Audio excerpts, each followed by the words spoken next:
अस्सलाम वालेकुम दोस्तों। मैं बंगाली आमिर। आज का जो वीडियो है इसके अंदर कसम लेने का, यानी कि अगर आप कोई हाज़िरी का अमल करती है तो उससे कसम लेने का तरीक़ाकार वगैरह बताएगी। उसके अलावा अमल में किस तरीके से बैठी जाएगी, मतलब पूरा तरीक़ाकार में एक चिल्ला का मैं आपको बताएगी, शुरू से लेकर के आखिर तक, जिसके अंदर कसम वगैरह लेना, वादा लेना, ये सारा चीज़ शामिल होगा। ठीक है, वीडियो लंबी हो सकती है तो जिसको नहीं देखनी वह भी छोड़ करके चला जाए, बैड कमेंट करना से बेहतर है। ठीक है भाई। तो सबसे पहले ये कि आप जब कोई अमल कर रही है तो उसके अंदर, जैसे मैं बहुत सारा, मैं पहले भी जो है वीडियोस में डाल चुकी है अमल का, और उसके अंदर मुख्तलिफ टाइम चल रही होती है।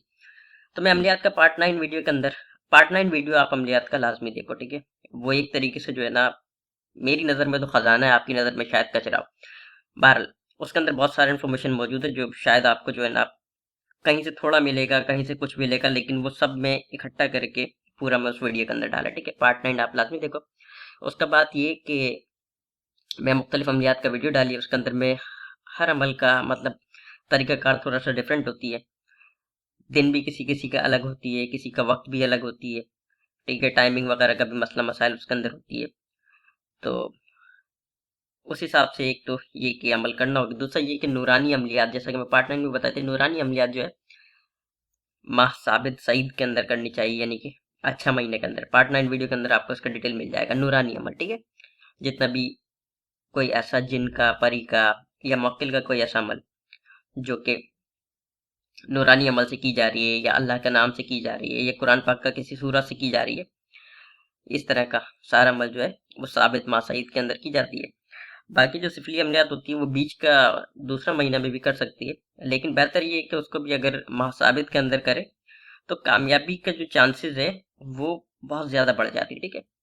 अच्छा, दूसरा चीज़ ये, एक चीज़ तो ये होगी कि अमल करने का वक्त। ठीक है। दूसरा बात ये कि जब आप अमल करें, मैं हर वीडियो के अंदर बता दिए, कमरा वगैरह के अंदर आपका सामान वगैरह सब किनारे होने चाहिए। कोशिश करो कि कमरा खाली हो, खाली जगह पे अमल करो, कोई आपको देखने वाला ना हो, कोई पूछने वाला ना हो, कोई तंग करने वाला ना हो। यानी कि जिस अमल का जैसे शर्त वीडियो के अंदर बताई गई है, मैं बताई या कोई और बताई, उससे कोई फ़र्क नहीं पड़ती, लेकिन शराइत जो बताई गई है उसको फ़ॉलो करो। मेन चीज़ यही है कि आपका जिस्म, कपड़ा वगैरह ये सब पाक साफ़ होनी चाहिए। ठीक है। कमरा, जिस कमरा में आप अमल करेगी वो कमरा पाक साफ़ हो, उसका फ़र्श वगैरह पाक साफ़ हो। कारपेट के ऊपर अमल ना करो क्योंकि उसके ऊपर हिस्सार नहीं लग सकती। ठीक है, हिस्सार टूट जाती है। तो ऐसी जगह पे अमल करो जिसके ऊपर हिस्सार लग सके। कच्चा ज़मीन है, कच्चा ज़मीन के ऊपर आप छुरी से हिस्सार लगा सकती है। उसके अलावा आप चॉक वगैरह, कोयला, चॉक वगैरह, कोई भी ऐसा चीज़ जिससे निशान बन सके उसका भी हिस्सार लगा सकते हैं, ताकि हिसार मजबूत हो जाए। हिसार का वीडियो का लिंक जो है वो भी डिस्क्रिप्शन में मौजूद है। ठीक है। तो जिस कमरे में आप अमल करेगी वो इस तरीके का होना चाहिए, सामान वगैरह ना हो, अगर कुछ है थोड़ा बहुत तो किनारे कर। जैसे मैं, मेरा जो कमरा वगैरह है उसके अंदर एक छोटा टेबल है, मतलब जो टेबल रख करके जिसके ऊपर तावीज़ वगैरह लिखी जाती है वो, और एक बड़ा अलमारी है जो कि एक साइड पे। ठीक है। इसके अलावा और जो छोटा मोटा चीज़ होती है वो अमल के टाइम पे बाहर निकाल दी जाती है, और बाकी सामान जो है रूम के अंदर ही उसी रूम में मौजूद होती है, यानी कि यही टेबल वगैरह किनारे कर दी और अलमारी को जो है ताला डाल दी, बस। बाकी कोई और चीज़ नहीं। ठीक है। और आप अगर हिसार करिए तो फिर अमल का जितना भी सामान है उस सारा सामान को आपको हिसार के अंदर रखना होगी, यानी कि बखूर वगैरह है, बखूर है, कोयला है, या किसी को भोग वगैरह देनी है, हाजिरी का जैसे भोग होती है वो, और माचिस वगैरह या कुछ चिराग है, ऑयल वगैरह, जो कुछ भी है वो, जो अमल के लिए जो सामान आपको चाहिए उसको अपना हिसार में रखना चाहिए। ठीक है, ताकि आपको हिसार से बाहर ना जाना पड़े। और थोड़ा पानी वगैरह वो भी आपको अपने हिसार में रख लेनी चाहिए कि खुदा न खास्ता अगर वज़ू टूट जाती है, जैसे अमल के अंदर वज़ू का ज़रूरत है और वज़ू टूट जाती है, तो उसके लिए पानी वगैरह भी आपके पास होना चाहिए। ठीक है। और उसके अलावा हाज़िरी के जब आप अमल करें तो कोशिश ये करो कि खाना जो है बहुत कम खाओ। ठीक है। अगर परहेज़ है तो परहेज़ आपको करनी है, और अगर कोई खाने का चीज़ है, यानी कि जैसे खाना खाती है तो खाना को कम खाओ। कम खाएगी तो फिर क्या होगा, उससे आपको नींद कम आएगी। ठीक है। कम खाओ तो फिर नींद भी आपको कम आएगी। ज़्यादा खाएगी, जब पेट मजबूत हो जाएगी, भर जाएगी, तो फिर आपको कुनुती आएगी। तो उसके अंदर ये भी हो सकती है कि आप अमल का तादाद भूल जाए, या आपको सोते सोते जो वो, माजरत, सोते सोते बोल रही है, पढ़ते पढ़ते आपको नींद आ जाए। ऐसा भी होती है, मेरे साथ ऐसा हो चुकी है, मैं भुगत चुकी है इन सारी चीज़ को। ठीक है, ये सारी चीज़ जो बता रही है ये सब तजुर्बा का बेस के ऊपर है। मैं एक अमल कर रही थी और आखिरी दिन जो है, मतलब तादाद बहुत थोड़ा रह गई थी, मेरे ख्याल 100 से भी कम रह गई थी तादाद, जहाँ तक मुझे याद है, और मेरी आँख लग गई थी, मैं सो गई थी, अमल मेरा खराब हो गई। तो आदमी अपनी गलती से सीखता है, तो वही गलती मैं आपको बता रहा था कि आप ऐसा गलती ना करो, ठीक है? खाना कम खाना, बहुत कम, इतना कि सिर्फ आप जिंदा रहने के लिए, ठीक है? जिंदा रहने के लिए खाना। बाकी अमल के बाद आप खा लो, कोई टेंशन नहीं, लेकिन उससे पहले अगर ज़रूरत है तो फिर थोड़ा खा लो, ठीक है? उससे क्या होगा, आपका गैस भी आपका कम बनेगा, या गैस नहीं बनेगा, और कोई ऐसा चीज़ नहीं खाना कि जिससे आपका गैस बने और वजन टूटने का चांसेस बढ़ जाए, ठीक है? और कम खाएगी तो फिर आपको नींद भी नहीं आएगी। दूसरी चीज़ ये कि अमल जब आप करती है कोई, तो आँख खोल करके अमल को करो, ठीक है? आँखें बंद करके नहीं, आँखें खोल करके, ठीक है? और कमरे के अंदर रोशनी, अगर जैसे किसी अमल के अंदर बोली गई कि चिराग जलानी है, तो फिर रोशनी चिराग की होगी, इतना रोशनी काफ़ी है। या अगर किसी अमल के अंदर बोली गई है मोमबत्ती जलाना है, तो फिर मोमबत्ती की रोशनी है, इतना रोशनी काफ़ी है। या फिर अगर नहीं बोली गई तो फिर बहुत लाइट सा रोशनी होनी चाहिए, जैसे नाइट बल्ब का रोशनी होता है, इस तरह का, ठीक है? बहुत ज़्यादा नहीं कि आप बिल्कुल कमरा रोशन है, ऐसा रोशन कमरा में अमल नहीं करनी चाहिए, ठीक है? लाइट बहुत कम हो, और कमरे का जो खिड़की दरवाज़ा वगैरह जो हो, उसको बंद कर देनी चाहिए। कोई कपड़ा वगैरह उसके अंदर लगा देनी चाहिए, ताकि आवाज़ बाहर ना जाए, ठीक है? या बाहर का आवाज़ अंदर ना आए, उसको बंद कर देनी चाहिए। या अगर कोई वेंटिलेटर वगैरह, यानी कि रोशनदान वगैरह, कोई रोशनी आने का कोई बंदोबस्त है कमरे के अंदर, तो उसको भी बंद कर देना चाहिए, ताकि वहाँ से रोशनी, आवाज़ वगैरह ना आए, ठीक है? अमल के अंदर अगर रिजाल गैब को सलाम करने का कहा गई है, या रिजल्ट गैब का ख्याल रखने को कहा गया है, तो पहले आप रिजल्ट गैब को सलाम करो। रिजल्ट गैब का वीडियो का लिंक भी डिस्क्रिप्शन में। और रिजल्ट गैब को सलाम करने के बाद आप रिजल्ट गैब के मुखालिफ सिमत में, यानी कि अपोजिट सिमत में बैठी जाती है, ठीक है? वीडियो के अंदर भी बताई गई है। तो अगर अमल आपका ज़्यादा दिन का है, तो फिर हर रोज़ आपको रिजल्ट गैब का ख्याल रखना होगी। फॉर एग्जाम्पल, अमल अगर आपका 11 दिन की है या 7 दिन की है, तो 7 दिन या 11 दिन, जितना दिन आपका अमल चल रही है, हर रोज़ आपको रिजल्ट गैब के हिसाब से अपने डायरेक्शन को चेंज करनी होगी। लोग अक्सर मुझसे सवाल करते हैं, इसलिए मैं यहाँ पे भी आपको बता दी। ज़रूरी नहीं है कि सिर्फ पहला दिन रखो, आपको जितना भी दिन है, जितना दिन का आपका अमल चल रही है, वो सारा दिन आपको रिजल्ट गैब का ख्याल रखना लाजमी है, ठीक है? अगर एक दिन भी आप गलती कर दी तो आपका अमल खराब हो जाएगी, आपका अमल कामयाब नहीं होगी। किसी भी हाजिरी का अमल करने से पहले, या और भी कोई किसी तरह का आप अमल कर रही है, तो सबसे पहले आपने करनी क्या होती है? सबसे पहले उस कमरे में जाने के बाद आपको पहले असराफ आमिर पढ़नी होती है, ठीक है? असराफ आमिर का वीडियो भी मैं डाली हुई है, वहां से आपको असराफ आमिर मिल जाएगी। असराफ आमिर आप देख कर भी पढ़ सकती है, याद कर ले तो बहुत अच्छा बात है, ठीक है? तो सबसे पहले आपको असराफ आमिर पढ़नी होती है कमरे में जाने के बाद। उसके बाद आपको जो है रिजल गैब को सलाम करनी होती है। उसके बाद आपको हिस्सार लगा लो, ठीक है? हिस्सार लगाने के बाद फिर आप अपना डायरेक्शन में बैठ करके अमल को शुरू कर सकती है, ठीक है? किसी भी अच्छे अमल या बेहतरीन अमल, या कोई भी कर लो, ठीक है? उसकी निशानी ये है कि पहले अपना हिफाजत का बंदोबस्त करें। तो हिफाजत का बंदोबस्त मैं पहले भी बताई थी कि आप अमल करती है, या अमलियात का शौक रखती है, या इस तरह का वजीफा वगैरह पढ़ लिए, तावीज़ करती है, तो आप रोजाना आयतुल कुर्सी 7 मरतबा पढ़ के अपने ऊपर जिस्म पे दम कर लिया करो। 7 मरतबा सुबह में, 7 मरतबा शाम में, ठीक है? इसमें ज़रूरी नहीं है कि वक्त का पाबंदी की जाए, मतलब सुबह में किसी भी वक्त कर सकती है, फजर की बात कर सकती है, या फिर फजर की नमाज के साथ कर सकती है, या फिर थोड़ा लेट भी कर सकती है। और शाम में भी आप कर सकती है, असर का नमाज का वक्त कर लो, या मगरिब का वक्त कर लो, या ईशा में कर लो, दिन में 2 बार करो, ठीक है? इसी तरीके से दुआ रद्द रजत, उसका वीडियो भी डाली हुई है, 3-3 मरतबा दुआ रद्द रजत सुबह में भी पढ़नी चाहिए, शाम में भी पढ़नी चाहिए, ताकि आपका हिफाजत भी रहे, ठीक है? हाजिरी के अमलियात में तो बहुत ज़्यादा ज़रूरी है कि आप इस चीज़ का पाबंदी करें। और हाजिरी के अमलियात में इस चीज़ का भी ख्याल रखो आप कि अमल करने से 3 दिन पहले, अगर अमल के अंदर परहेज़ बताई गई है, तो आप कोशिश करो 3 दिन पहले से आप परहेज़ अपना शुरू कर दो, ठीक है? लाइट परहेज़ शुरू कर दो, जैसे कि अगर बताए कि गोश्त नहीं खाना, अंडा नहीं खाना, मछली नहीं खाना, दूध नहीं पीना, इस तरह का, तो इन सारी चीज़ को 3 दिन पहले से आप अवॉइड करना शुरू कर दो, ठीक है? यूज़ नहीं करो, इस्तेमाल नहीं करो, ठीक है? अमल में बैठने का तरीक़ाकार, पालथी मार करके दोनों हाथ को जो है अपना एक-एक घुटना के ऊपर रख करके बैठनी चाहिए, ठीक है? जब आप अमल कर रही है, कोई भी हाजिरी का अमल कर रही है, तो बिल्कुल पालती मार करके दोनों पैर को, और एक हाथ अपना राइट पैर पे और लेफ्ट वाला लेफ्ट पे रख करके आपको अमल करनी चाहिए। राइट हैंड में आपको अपना तस्बीह पकड़ लेनी चाहिए। तस्बीह आप डिजिटल भी यूज़ कर सकती है, और दाना वाला तस्बीह भी यूज़ कर सकती है। मैं ज़्यादातर डिजिटल यूज़ करती है, लेकिन डिजिटल के अंदर एक वो बटन वाला आती है जिसके अंदर नंबर लिखी हुई आ रही होती है, ठीक है? और एक और आती है, वो खुड़की दबाती है, उसको ऐसे टक टक करके दबाती रहती है, तो फिर नंबर उसका चेंज होती रहती है। मैं वो वाला यूज़ करती हूँ, वो इसलिए कि उसमें डबल प्रेस होने का चांसेस नहीं होती। ठीक है, यानी कि जो डिजिटल तस्वीर जो आ रही है जिसमें आप बटन दबाती है नंबर चेंज होती रहती है, उसके अंदर ये है कि डबल प्रेस हो जाएगी, आपको मालूम नहीं होगी, गलती का चांस। ठीक है, तो इसलिए मैं ये दूसरा वाला यूज़ करती है जिसके अंदर प्रेशर से बटन को दबानी पड़ती है। जब तक आप प्रेशर से दबाएगी नहीं, डिजिट चेंज नहीं होगी।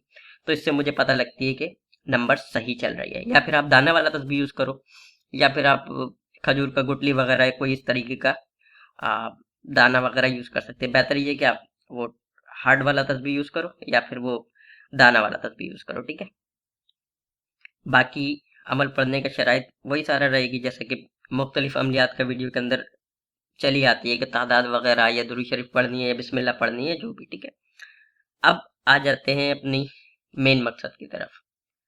बातचीत कैसे की जाए, क्या बात की जाए, क्या बात होगी, उसकी तरफ आ जाती है। ठीक है, सबसे पहली चीज तो ये कि अमल के दौरान अगर हाजिरी लग जाती है, दौरान अमल भी हाजिरी लगती है। ठीक है, दौरान अमल हाजिरी लगती है। अच्छा, एक चीज और, अमल के दौरान अगर कोई मतलब कोई चीज आपको डराए धमकाए, उसकी तरफ ध्यान ना दो। ठीक है, उसको सिर्फ ऐसा समझो कि वो कोई वीडियो चल रहा है, या फिर ऐसा समझो कि आपने ख्वाब देखा है, वो हकीकत नहीं होगी। कुछ मतलब मौकिलात का अमल मैं नहीं डाली या बहुत कम डाली है, तो उसका वजह ये है कि मौकिलात का अमल में बहुत ज़्यादा चांसेस होती है कि आपको रजत हो जाए, या फिर जो खतरनाक मनाजिर होते हैं ना मौकिलात का अमल में, वो बहुत ज़्यादा चांसेस होते हैं कि उसके अंदर आपको दिखाई दी जाती है। इवन कैसा भी दिखाई जाती है कि आपका बीवी को या आपका बच्चा को ज़िबा कर दी जा रही है, या काट दी जा रही है, मार दी जा रही है, या उनका आवाज़ भी बाहर से आ रही होती है कि जैसे जो है ना कोई इमरजेंसी हो गई है कमरा के बाहर, और आपको जो है ना आवाज़ दे दी गई जी आग लग गया है या बच्चा गिर गया है या एक्सीडेंट हो गया है, लेकिन जब आप हिसाब तोड़ करके आप कमरा से बाहर जाती है तो वहाँ पे कुछ भी नहीं होता, सीन बिल्कुल क्लियर होती है। ठीक है, तो एक तो ये वजह है। तो अगर कभी आप अमल कर रही है और कभी इस तरह का कोई सीन आपको लग जाती है, कोई चीज़ आपको डराने की कोशिश कर रही है, धमकाने की कोशिश कर रही है, या कोई आवाज़ आती है कि जैसे कोई इमरजेंसी हो गया है, तो उसकी तरफ ध्यान नहीं दो। ठीक है, ज़ाहिर सी बात है, इंसान है, घबराती भी है, डर भी लगती है, तो दिल तो आपका घबराएगी, डर भी लगेगी शायद, लेकिन हिसार करने को मैं आप लोगों को बोलती हूँ, हिसार में इसीलिए करने को कहती है कि आपको कम से कम आपका दिल ये तो मजबूत रहे ना कि मैं हिसार में, मुझे कुछ भी नहीं होगी।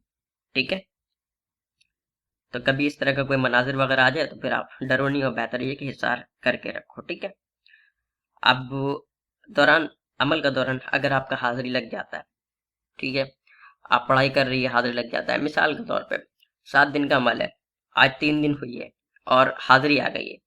अब आपको अपना अमल रोकना नहीं है, अब आपको ये इंतजार करना है कि वो आपसे बात करे। अगर वो हाजिरी आ गई है और वो आपसे बात करती है कि जैसे अगर नूरानी अमल है तो सलाम करेगी, अस्सलाम वालेकुम वरहमतुल्लाहि वबरकातुहू। ठीक, या अगर कोई सिफली अमल है तो बोलेगी क्यों बुलाई है भाई, थोड़ा सा धमकी से वो बात करेगी। सिफली अमल या जिन्नात वगैरह होती है ना, थोड़ा सा आपको आने के बाद थोड़ा सा भारी आवाज में या थोड़ा सा डराने वाला आवाज में इस तरह से भाई क्यों बुलाया है, इस तरीके से जो है वो बात करेगी आपसे। अच्छा, अब जब आपका हाजिरी लग गया अमल के दौरान, अगर हाजिरी आपका लग गया और वो आकर के आपको सलाम करती है, पहले ये देखो कि वो आपसे बात करे। अगर वो बात कर रही है तो इसका मतलब आपका अमल कामयाब जा रही है।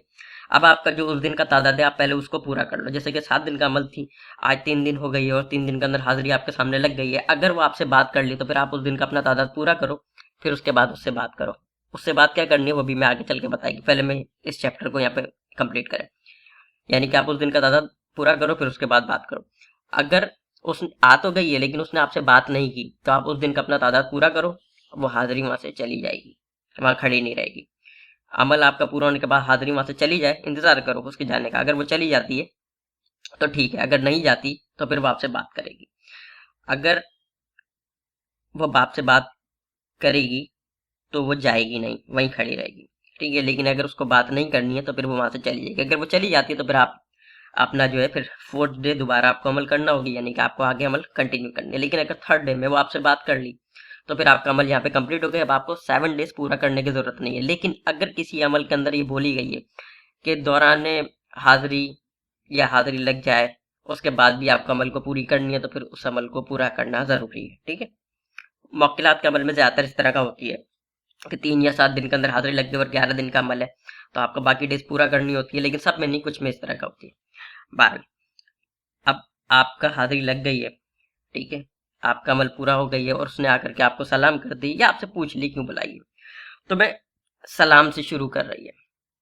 वह हाजिरी आ गई आपकी, उसने आकर के बोली अस्सलाम वालेकुम वरहमतुल्लाहि वबरकातुहू। आपको बड़े प्यार के साथ, बड़े अदब के साथ, अपना तादाद जब आपका पूरा हो जाए अमल का, उसके बाद आपने उसको सलाम का जवाब देंगे, वालेकुम अस्सलाम वरहमतुल्लाहि वबरकातुहू। उसके बाद जो दूसरा सवाल होगी, ये सारा तजुर्बा का बेस के ऊपर आपको बता रहे, ठीक है, जिन मराइल से गुजर चुकी है वो सब। दूसरा सवाल, क्यों बुलाई है, ये सिफली होगी तो फिर पहला सवाल क्यों बुलाई है, तो आपने उसको ये बोलना है कि मैं दीन का और दुनिया का काम में अपनी मदद के लिए आपको बुलाया है और इसलिए मैं आपसे दोस्ती करना चाहती है। तस्कीर ना करो, दोस्ती का लफ्ज यूज करो, दोस्ती करना चाहती है, ठीक है।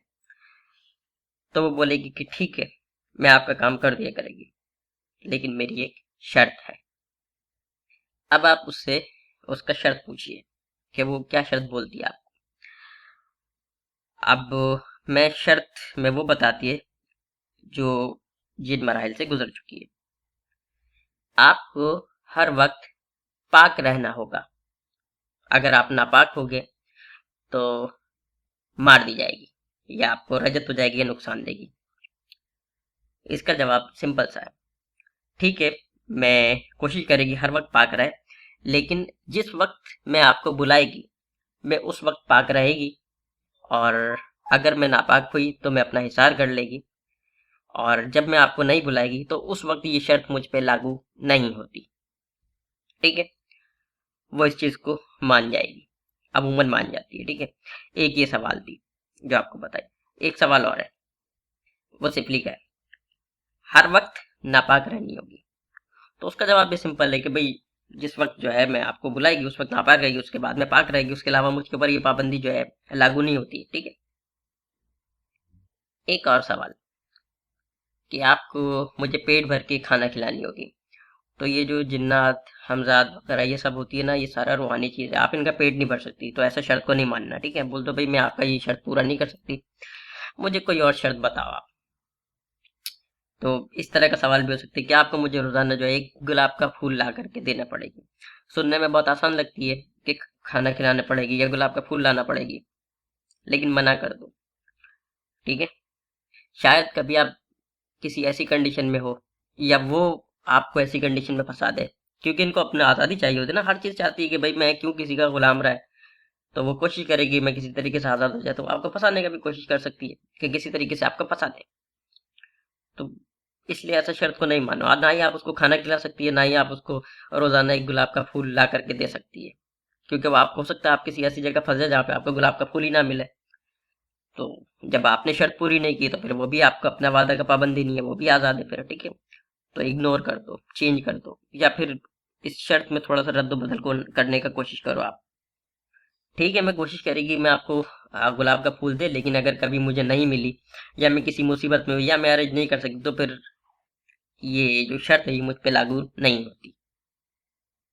इस तरह का सवाल भी हो सकती है कि आपको रोजाना मुझे खुशबू सुंघानी होगी, ठीक है।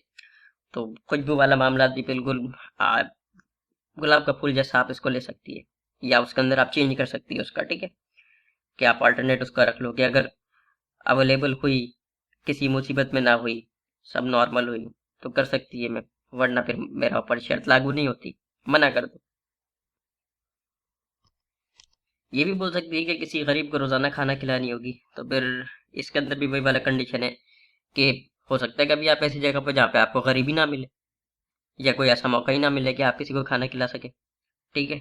तो यहाँ भी फंसने का चांसेस बहुत ज्यादा है, चेंज कर दो, बेहतर है। इस गरीब वाले को चेंज करने का तरीका कार क्या है कि ठीक है, मैं गरीब को रोजाना खाना खिलाएगी, लेकिन गरीब मेरे पास होनी चाहिए और खाना मुझे तुम ला के दोगे, उसके ऊपर ही लाद दो, ठीक है। बात बहुत प्यार से करनी है, ठीक है, जिद बहस नहीं करनी और ना ही तड़ी लगानी है। तड़ी लगाने से मतलब ऐसा नहीं है कि आप जो है उसके ऊपर, तड़ी भी एक जगह लगाई जाएगी, वो भी मैं भी आपको बताएगी आगे, लेकिन हर जगह तड़ी लगाने का नहीं होती। बात मतलब नॉर्मल चल रही होगी, बहुत प्यार से आपको खुलूस के साथ बात करनी होगी। ऐसा नहीं है कि आप उसको आंखें दिखाए, या वो भी नहीं है कि वो भी आपको आंखें दिखाए। आप बोलो नहीं जी, मुझे ये शर्त जो है मैं इसको पूरी नहीं कर सकती, इसको अगर ऐसा कर ले तो फिर जो है इस तरीके से इसको पूरी में कर लेगी। इस तरीके से आपको उससे बात करनी है, ठीक है।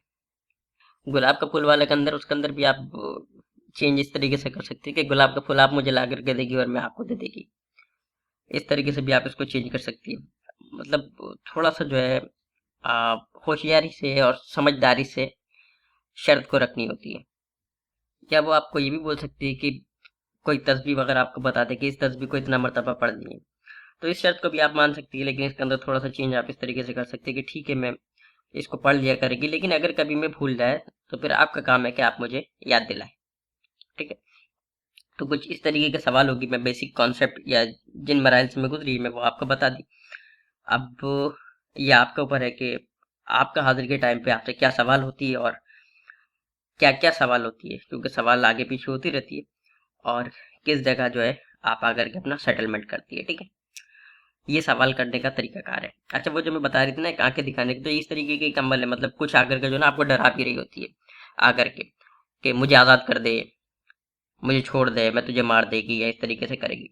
तो उससे डरना नहीं है, ठीक है। तो बोला नहीं छोड़ती भाई, मैं जो करना कर लो, क्योंकि वो खुद आपसे, आपके अमल से डर के घबरा करके आपके पास हाजिर हुई है। तो जिसको आप खुद बुलाइए ना, उस चीज से डरा नहीं जाती। अगर आप मिसाल के तौर पे किसी मेहमान को आपने अपने घर पे आने की दावत दी है, तो आप क्या उससे डरेगी? आप तो खुद उसको बुलाइए, क्या जरूरत है आपको डरने की।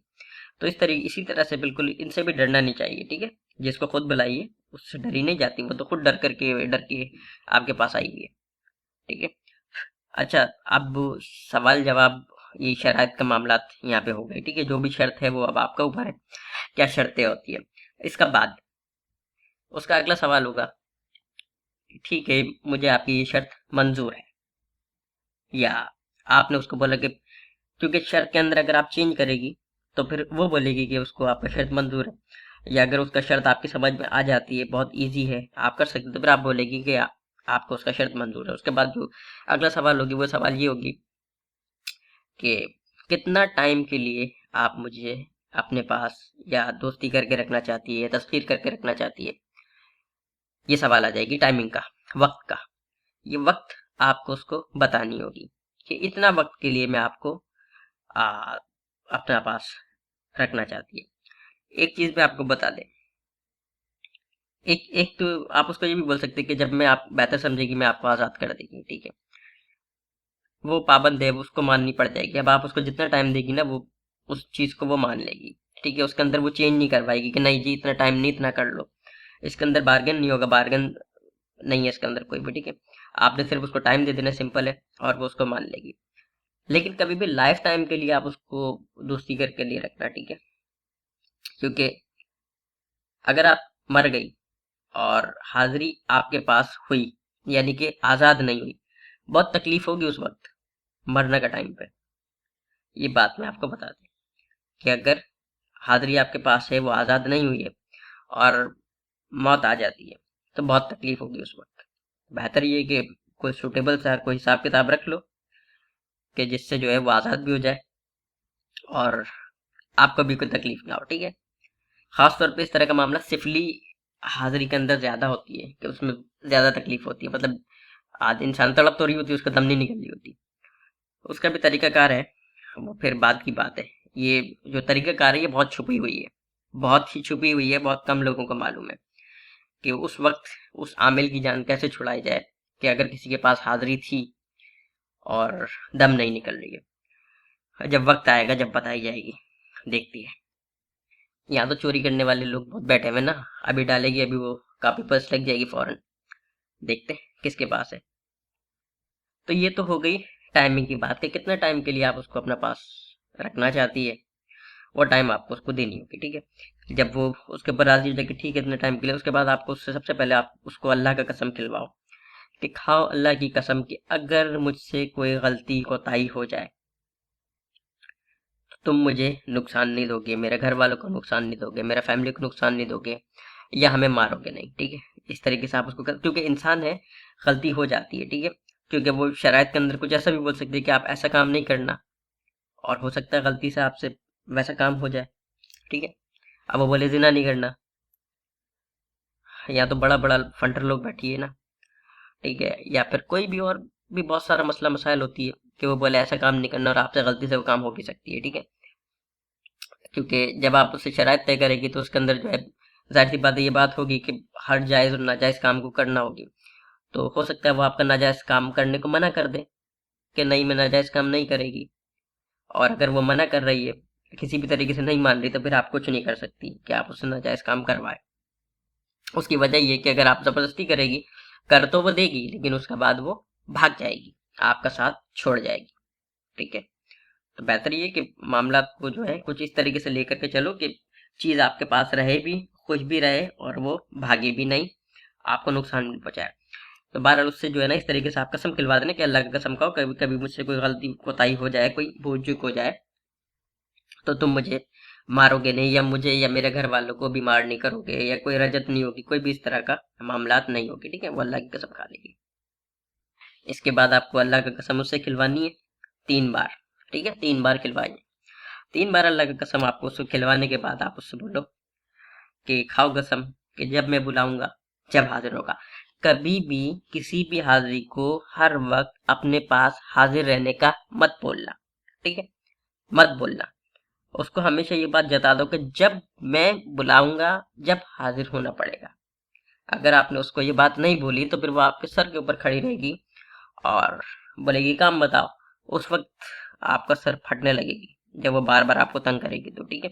इसलिए बेहतर ये है कि उसको हर वक्त हाजिर रखने का नहीं बोला जाए, यही बोला जाए कि जब मैं बुलाऊंगा जब हाजिर होगा।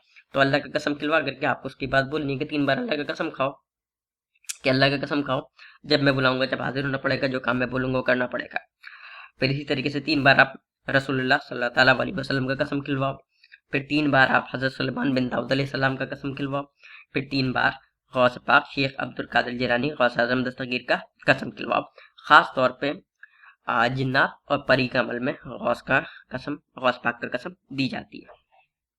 तो यहाँ पे आपका ये मसला भी पूरी हो गई कि 3 बार आपने कसम खिलवानी है। 3 बार आपको अल्लाह का नाम लेकर के उसको कसम खिलवानी है, 3 बार आपको सरकार का, 3 बार सुलेमान अलैहिस्सलाम का, 3 बार गौस पाक का, ठीक है। इसका बाद अगर आप जैसा कि जो भी हाजिरी है उसको आप कलमा पढ़वाओ, तो पढ़ो ला इलाहा इल्लल्लाह मोहम्मद रसूलुल्लाह, मैं अपने वादे का पाबंद रहूंगा या रहूंगी, या जो भी है, ठीक है। वो उसका क्या कहते हैं मेल फीमेल के हिसाब से जो है ना आप उसको कर लेना। मैं इसके अंदर बोली क्योंकि मेरा ये बहुत खराब है। तो आप उसको ये 3 बार जो है कलमा पढ़वा करके ये बात भी बोल देना। अगर कोई सिफली हाजिरी आप लगाइए तो कोशिश करो कि उसको भी कलमा पढ़वा दो, ठीक है। सिफली हाजिरी अगर आप लगाइए तो कोशिश करो उसको भी कलमा पढ़वा दो ताकि वो भी पाबंद रहे। वैसे तो नाज नखरा करेगी लेकिन 90% ऐसा होती है कि पढ़ लेती है, ठीक है। क्योंकि वो आपका तस्कीर में आ जाती है ना, वादा वगैरह हो जाती है सारा चीज, तो 90% ऐसा होती है कि कलमा पढ़ लेती है, ठीक है। ये मामला भी आपका खत्म हो गई। इसके बाद आपने उससे दोबारा हाजिरी का तरीका पूछना है कि अब आप मुझे अपना दोबारा हाजिरी का बुलाने का तरीका बता दीजिए कि जब मुझे जरूरत पड़ेगी तो मैं आपको कैसे बुलाऊं। आप मुझे या तो कोई निशानी दे दो, किस तरीके से बुलाऊं आप मुझे ये बता दो। तो फिर वो आपको बता देगी, हाँ, या तो कोई निशानी दे देगी आपको, या फिर आपको कुछ पढ़ने के लिए दे देगी, या फिर वही जो क्या कहती है जिस अमल से आप उसको पढ़ करके बुलाइए ना, वो उसका तादाद आपको बता देगी कि भाई या तो ये अंगूठी रख लो अपने पास, ठीक है, इसको आग का पास आप लेकर के जाएगी, गर्म करेगी, मैं हाजिर हो जाएगी। या फिर कोई लॉकेट आपको दे सकती है, या कोई तस्बीह दे सकती है कि इस तस्बीह को इतनी बार ऐसा पढ़ेगी तो फिर मैं हाजिर हो जाएगी। या फिर कोई इसम बता सकती है आपको कि इसको इतना बार पढ़ेगी तो मैं हाजिर हो जाएगी, या फिर वही अमल जो आप पढ़ करके उसको बुलाई थी उसका तादाद बता देगी कि इसको इतनी बार पढ़ेगी तो फिर मैं हाजिर हो जाएगी। और जब ये हाजिरी का तरीका भी वो आपको बता दे, उसके बाद आप उससे ये पूछ लो कि कोई सदका वगैरह देनी है क्या, यानी कि अमल का। तो यानी कि जो आप अमल करिए ना, हाजिरी वगैरह का जो भी आप करिए, उससे आप उसका सदका पूछ लो। तो अगर कोई सदका होगी तो फिर वो उसको आपको बता देगी, यानी कि एक काला मुर्गा जो है उसको कब्रिस्तान में ज़िबा करके डालना है, या किसी गरीब को देना है, या बकरा डालना है, या कुछ वो आपको आप बता दे कि गोश्त वगैरह कुछ इतना किसी गरीब को दे देना, ये इतना पैसे दे देना, वो चीज़ आप उससे पूछ लेना, वो आपको बता देगी कि सदका वगैरह क्या है, जो कुछ भी है, अगर है तो ठीक है, अगर नहीं है तो वो भी बता देगी नहीं है, ठीक है। हाजिरी को आज़ाद करने का तरीका, ये भी आप उससे पूछ लेना, ठीक है। बुलाने का तरीका वो आपको बताएगी, तो उसको आप अगर कुछ पढ़ने के लिए बताए तो उसको आप अपने पास लिख लो, नोट कर लो, याद कर लो। और आज़ाद करने का तरीका वो भी आप उससे पूछ लो, वो बाद में भी पूछ सकती है, तो इसका इतना मसला नहीं है कि उसी टाइम पूछी जाए, ठीक है। अगर उस टाइम भी पूछ लेगी तो उस टाइम पूछ ले, पूछ करके आप उसको लिख करके अपने पास रख ले, ठीक है। अब अगर वो आपको कोई निशानी वगैरह दी है हाजिरी की दोबारा बुलाने वाली, तो वो किसी को दिखानी नहीं है, किसी को बतानी नहीं है, छुपा करके रखनी है। दिखा दी, बता दी, कुछ भी करी, हाजिरी गायब, अमल खत्म। तो इसलिए जो भी वो बताए कि इसको अपने पास रख लो या इसको पढ़ लो, इसका जिक्र किसी से करना ही नहीं है, बिल्कुल। सिर्फ दो लोग के बाद दरमियान ये चीज रहेगी, एक आप और एक वो हाजिरी, तीसरा कोई भी नहीं। तो ऐसा चीज ना ही दिखाई जाती है, ना ही बताई जाती है, बिल्कुल भी नहीं। इस चीज का खास ख्याल रखना। यानी कि ऐसा भी हो सकती है कि मतलब वो खुदा न खास्ता आपके पास है, हाथ में है, किसी की नजर पड़ गई, तो ये नहीं बतानी है क्या है, छुपा लेनी है उसको, ठीक है। तो जाहिर नहीं करनी। और जब आप उसको दोबारा बुलाएगी तो उस वक्त भी आपको उस चीज का पाबंदी रखना पड़ेगी कि अगर वो बोलिए कि पाक साफ रहनी, तो फिर पाक साफ रह करके बुलाना। अकेला जगह पे बुलाना, अकेला जगह से मतलब ये कि कमरा, जिस कमरा में आप वगैरह में बुला रही, कमरा एक तो वो साफ हो, ठीक है, सामान हो, कोई टेंशन नहीं, ठीक है, सामान वगैरह से कोई टेंशन नहीं बाद में। लेकिन ये है कि आपके अलावा और कोई दूसरा ना हो जो कि आपका बात को सुने या देखे, बस इस चीज का ख्याल रखनी है। तकरीबन मैं सारा चीज मैं बता दी, इसके अंदर कुछ रह नहीं गई है मेरे हिसाब से। और जो अमल का जो भोग वगैरह है, कि जैसे मैं बताती ना वीडियोस के अंदर कि इसका भोग इतना है, तो फिर वो भोग वगैरह जो है वो उसको आप उसको दे देना। और अगर वो नहीं ले तो फिर आप उससे पूछ भी सकती है कि इसको क्या करना है, समंदर में डाल दूं, दरिया में डाल दूं, कब्रिस्तान में डाल दूं, क्या करूं। वो आपको बता देगी कि किसका साथ ये करना है, या जो अमल का जो बचा हुआ सामान है आपका, उन सारा चीज के बारे में, ठीक है। तो ये तकरीबन ये सारा कंप्लीट हो गई। आपको वीडियो आपका पसंद आया तो लाइक कीजिए, दोस्तों के साथ शेयर कीजिए। अस्सलाम वालेकुम। RenderForest.com